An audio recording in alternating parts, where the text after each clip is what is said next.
Wow.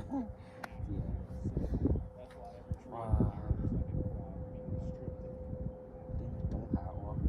Trung Quốc Hạ nó có xã sinh sự.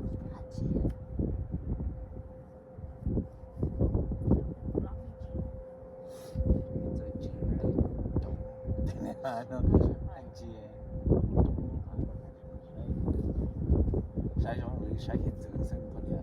Anh chị hiện tượng có thể và trong tiếng của họ to này họ không thở được.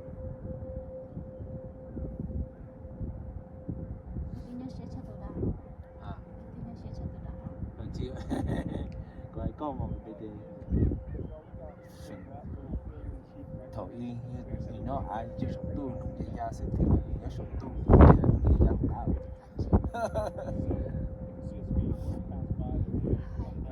trò là trò chia cũng non chia non rồi trò cá lô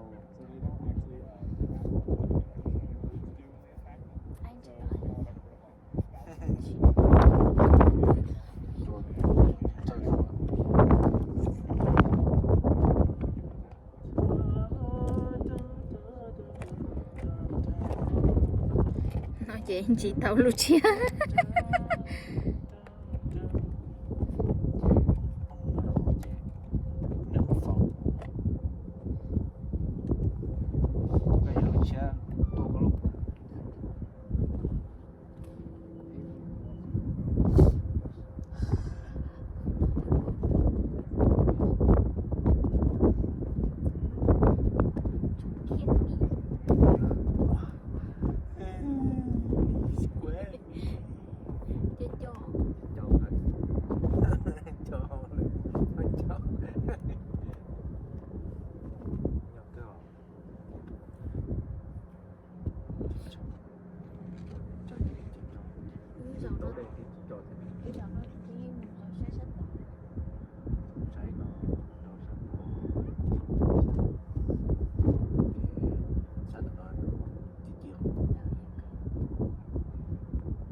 chị thế chạy và nhà chạy một trận tàu lôi theo dõi tại vì nó gì một trong mấy trong có sự theo cho bao chị đó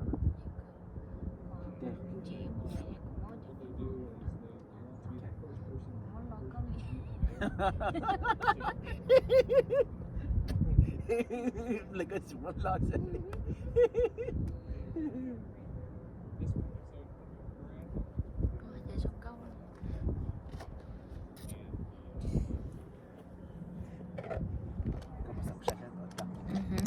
hỗ trợ